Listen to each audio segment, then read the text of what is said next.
Whatever area you're focusing on, it could be business, it could be personal. There are some activities that no matter how much of them that you do, it doesn't make a difference.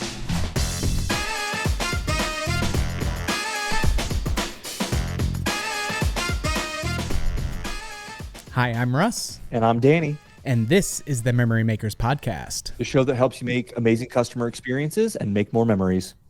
Memory Makers Podcast. Bum, bum. Too legit to quit. Now I feel like I have to just segue into whatever the actual jingle is based off of. Just instead of doing the what's that one. That's helpful because I didn't know what it was. Well, it's it's the fault of the source, not the listener. So well, welcome everybody. Really excited to jump into today's episode with you guys. Danny and I were talking through some different ideas, and there were a few that Danny has been itching to speak on, and we thought we'd do kind of a power collage of those three things together for you. So in today's episode, we're going to be talking about a few different areas. First off, on efficiency, whether or not you're being busy or whether you're being productive. Then we want to talk a little bit about effort and whether that's conditional or consistent, and kind of the, things to avoid and how to make sure that you're really, putting forth consistent impact through your effort.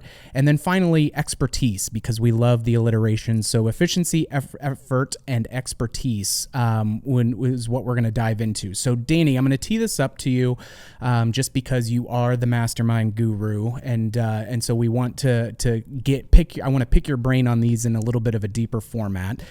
A lot of people talk about being efficient with their time, but you have a different perspective, and I'd like you to kind of lay that out for us at first, so that way we can see some of the trappings of the common misconceptions that come with that. Well, one of the things I want to talk about before I get into that is something you just mentioned a moment ago, a word that I've never heard these two put together, of power collage. I mean, that's fantastic. I feel like I need to steal that and put that into something. Power collage. It didn't exist in my head until just now, so you're welcome to have it. I love it. Okay, so let's look at the reality of work. Regardless of whether you're a business owner, you're a manager, you're an individual contributor, it can be very easy to be busy being busy, right? We can confuse at times being busy with being productive, because we can look at our calendar and we can look at our day and say, look, I have all these things back to back to back to back, and I went from this thing to that thing, and I did all this stuff.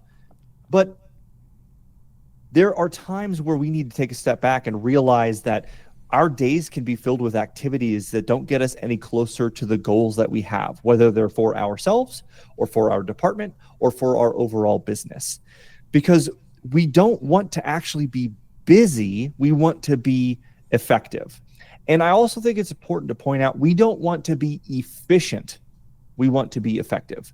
And there's a difference between those two, because efficiency is doing something really well, but we can be efficient at all the wrong things. We can be really good at doing the things that don't actually matter, right? We can be really good about getting into our inbox and replying to emails that don't really make a difference, or we can be really good about doing these activities that aren't necessarily moving the needle. And so being effective isn't about how much we can get done. It's more specifically about what we can get done. And there was a phrase that I heard that really cemented this idea in my mind that I wanted to share with all of you. And that phrase is, stop watering fake plants. It doesn't matter how much water you pour onto a fake plant, you cannot make it grow. There are some activities that no matter how much you do of that, no matter how efficient you are in that one activity, it will never move the needle. It will never grow the business. It will never improve your health. It will never improve your relationships, or whatever area you're focusing on. It could be business, it could be personal. There are some activities that no matter how much of them that you do, it doesn't make a difference. And so we need to take a step back and prioritize the most important things that will make a difference and do those things first. And so the question that I would pose to the audience that's watching or listening to this is, what is an area in your life, in your role, in your business where you're most prone to watering fake plants? In other words, where are you busy more often than you're effective? And when you can answer that question, you can start to find the areas on your task list and on your calendar that you can either eliminate entirely, reduce, or delegate to somebody else so that you can focus on the things that will grow the real plants, and you can water the real plants, and you can be effective within the path toward your goals. Yeah, that's a great point. And when we have chatted about this in the past, identifying what those fake plants actually are can sometimes be challenging, because sometimes, especially if you're up to your eyeballs and you feel like everything's important, and how do we start to prioritize and execute this? There are even some really good basic pieces of, okay, well, how much time am I spending on this each week? And actually start cataloging some data around it and tracking your time a little bit around it, and then saying, okay, then having a little bit of that reflective time of what is the actual end result and ripple effect of this. Yes, it may still be important, but is it necessary for you to tackle it in the way that you have? And so I think that that's a great way. If you're unsure or you're looking for ways to start to try to identify some of those fake plants, start looking at your calendar, seeing what kind of recurring meetings you have going on, looking at the format or the structure. Because Danny, to your point, it's not that all of these are going to get just entirely removed. Some of them could and should most likely, but it's also then finding, okay, do we need a better system that's in place where we can automate some of this? Is there a way that someone else can share in some of this? I can delegate or give someone else an opportunity to start doing a little bit of the groundwork towards it that can feed it up to me, and then I can be more effective with it from there. So those are some little tips and tricks that we've seen that help demystify that process a little bit. I'll add one more thing on here that is kind of the how to identify the real plants instead of the fake ones. And I may have talked about this on a previous podcast, but I think it's worth repeating. People talk about, well, eat the frog first thing, of take the thing that's hard but matters and do it right away. And there's a lot of value in that. But sometimes that can feel a little bit vague. And I heard a framework from Brendan Burchard, who is an author and speaker and coach and all these different things that he does. And he has a framework called Done by One. And the reason why I like this is you identify what are the 2 or 3 things today that you and your role, you as a person and the capacity that you're in that make the biggest difference. What are the 2 or 3 things that you need to do today, and do them by 1 o'clock? And I like the idea of done by 1 because it builds in kind of a deadline. When people say, well, yeah, do the hard things early in the day, that can get a little bit vague at times. And then we can, well, if I do it a little bit later, it's still early in my day, but let me do this other stuff first that is less effective, but I can kind of feel really productive. And it's maybe something that's a bit more exciting. And then all of a sudden fires come up and urgent work. And then those important things that we should have done right away get pushed off until the next day. So I like the idea of done by 1 because it's simple and it has some kind of built-in deadline that gives a higher sense of urgency to the important work that you do need to get done. I dig it.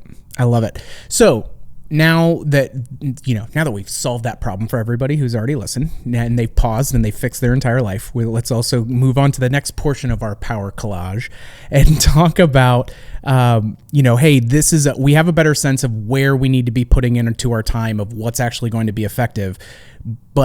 And I'm subject to this, hey, the mood, right? Where it's, I've got some of those things and, the inbox probably needs a few things filed in it and tidied up a little bit instead of tackling that frog or eating that frog and kind of going after it from that way.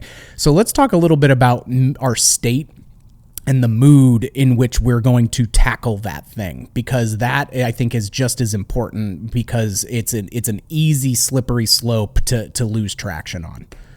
So this is the idea of conditional effort, right? Conditional effort is doing the work when the conditions are just right, when you feel rested, when you feel motivated, when others are treating you well, when things are going your way. All that stuff is lining up.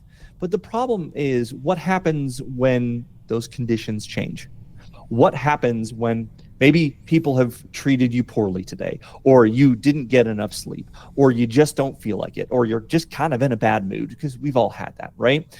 And sometimes we can use whatever that thing is, that external piece of they're not treating me well, or I didn't get enough sleep, or whatever that is, as an excuse to put in less effort, or to phone it in for the day, or to just kind of call and be like, it's not going to work. But we don't want to have conditional effort. We want to have consistent effort. And for the most part, if you're watching or listening to this podcast and you're here because you want to learn new skills and you want to grow as a person, there's a good chance that for the most part, you provide consistent effort in everything that you do. But we all have areas in our personal life or in our work life where it's a bit more conditional.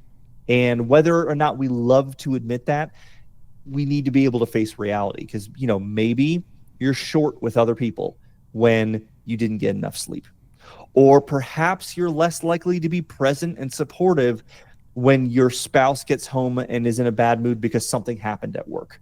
Or maybe you put in less effort for a project because, or a particular customer because you just don't like that customer, or they kind of have a bad attitude, and so you're not putting in the same kind of effort, right? There's a quote from Inky Johnson, who is a motivational speaker that I really like, and I want to make sure I get this right. Champions are made on the other side of I don't feel like it. There will be times when we simply don't feel like doing the work, whatever the work is. That's part of being human. So it's not about trying to eliminate that feeling from ever arising, because we're human and it's going to happen. The goal is to push through the feeling, to be able to do the work anyway and see what's on the other side of I don't feel like it. And one of the tools that I learned recently that I think is very helpful in this regard is when you have a project, when you have a task, when you have a to-do item that you just kind of don't feel motivated to do, you just don't really want to do it, sometimes it can be very helpful to take the first step of whatever the thing is that you're going to do and make it really small. Make it so small that it would be ridiculous and silly to not do. Because once we take the first step, it becomes easier to take the next one, and then the next one. And then all of a sudden we have momentum and we're able to get into that work a little bit easier. But the secret there was, instead of, if, oh man, I've got to make 40 phone calls today and I just don't really feel like it. Okay, we'll make one. Just make one phone call. And then the moment that you get on the phone, you start doing that thing, it's easier to get the momentum. And so that is a helpful tactic to overcome the I don't feel like it feeling. Yeah, that's interesting too, because, even within my, role within the sales team and things, it's, gosh, there's a stack of this stuff that's got to get there. And it's, all right, well, then let's break it down and say, I want to get these, I'm looking at this punch list of things that I need to do. These are the ones that I feel like, I'm most inclined to be able, I can do right now, and I can build some of that momentum, and I can tackle those small things and then let it snowball into each other. But even looking at, oh gosh, okay, I've got 40 calls, or, if you're on the sales team for a venue, right? And it's like, okay, I've got these 12 businesses that I need to call into. It's gamifying even some of that of, okay, what's a good over under for the number of people that I'll actually be able to connect with, and let's see what that looks like. And then even from there, once I get those people on there, my goal is to get like 3 of them to laugh at a corny joke or do whatever and a this and that. Like, have some of those little, like DraftKings over under bets for your day's work. And some of them are within your control and out of your control, but it helps keep you present and in the moment and focused on like, ooh, okay, I need to make a few more calls in order to either get the number of people on the phone that I'm hoping to do, so that hey, this is a necessary next step to get to this bigger one. Like, it's a great way of deconstructing the spring roll, but also working with the Pavlovian, kind of lizard brain part of our thing of conditioning ourselves, of gamifying it, I feel like. So, with our final topic of the power collage, people often think that talent and capability, or think about talent and capability when it comes to being productive. But that is not necessarily how you view it. Tell me a little bit about how you're going to shake this Etch-a-Sketch for us. Well, this is a concept that I learned from watching a video of Mike Tomlin, who is the coach, the head coach of the Pittsburgh Steelers. And I loved this concept that people will often focus on what they're capable of, but there's something that's a lot more important than capability, and that's willpower. Because there are plenty of people who are capable. There are plenty of people with talent. There are plenty of people with skill, but are they willing? Are they willing to put in the work? Are they willing to put in the effort? Because effort, when done consistently, can outperform pure skill when it's not done consistently or not done well very often. And so it's not about what you're capable of that determines your outcomes. It's what you're willing to do. And when you look at the most successful people in any profession, they are willing to put in the work, and specifically they're willing to put the work on the boring fundamentals, the little things that can seem like, well, I'm so advanced now in this one skill, I don't need to worry about that little stuff. But think about athletes. And I think that athletics and professional athletes are a really great example that we can learn from, that we can apply to business or any other part of life. That athletes and many of those people get rewarded in public for what they practice in private. Nobody sees the work they put into the practice. And there was an example here of Steph Curry, the NBA player. So he shoots in practice every day. He shoots 500 3-pointers every single day. So that's 3,500 shots a week. That's 182,000 shots a year. He's been in the NBA for 16 years, so he's taken roughly 2.9 million practice shots. In games, he has made just over 4,000 3-pointers. Basically, 0.1% of shots has been seen by the public in a game. Yeah. The rest has been done in practice. That's a perfect example of willpower, willing to put in all the effort when no one's looking, willing to put in all that work. And so what are the fundamentals, the viewer here and the listener here, that you need to practice every day in your job, that you need to practice every day in your business? And how do you need to prepare so that you are at your best when it matters most? If you consider your example of, hey, guess what? The game is on the line and I need to be able to shoot this 3-pointer in order to win. What is that version for you? And it's not just about performing in that one moment. It's about all of the preparation and practice that goes in prior to that point so that we can show up as our best. So when we kind of look back at all the things that we covered today and recap this, when we focus on doing the right things consistently to grow the business and we're effective, when we can push through the I don't feel like it attitude, and we embrace willpower over capability and willpower over raw skill set, we'll be able to accomplish a whole lot more in the business, become a whole lot more effective, and make a bigger impact in whatever way that we're trying to make that impact. I dig it. I think that's a great spot for us to wrap up on. And just one, and it's not, because I'm going to add in a caveat. So false alarm. That willpower aspect to me, as you were going through that, in my mind too, like sometimes we can get head trash of, oh, I don't know anything about this thing, or I'm not smart enough for this. And you were talking about that willingness to put in the effort.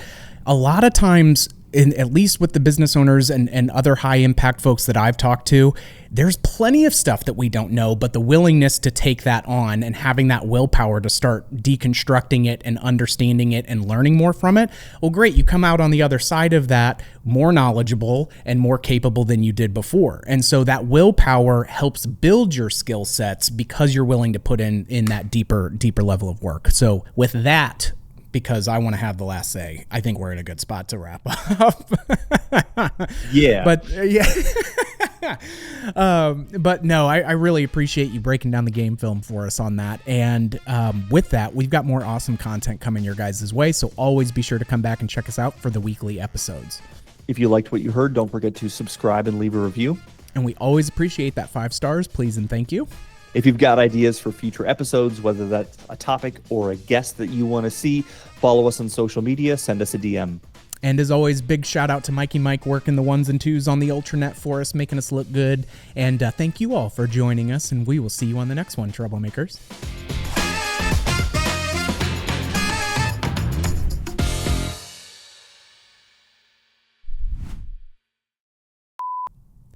Sweet. Right on. Power Okay. collage. New fun phrase in my Power collage. That was great. You know, we need to add in some whimsy. We need to add in some fun. Some we need to have a pizzazz. power collage of whimsy. Yeah, power collage of pizzazz.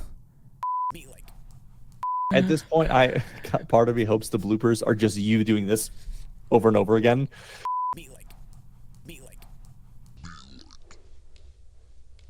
Mike, we need moving GIFs. Okay, I need this. It's props or motion. Well, so- I need one of them. I'm ready. Danny, you ready? I am ready. He's ready. Mikey, Mike, you let us know whenever you're ready.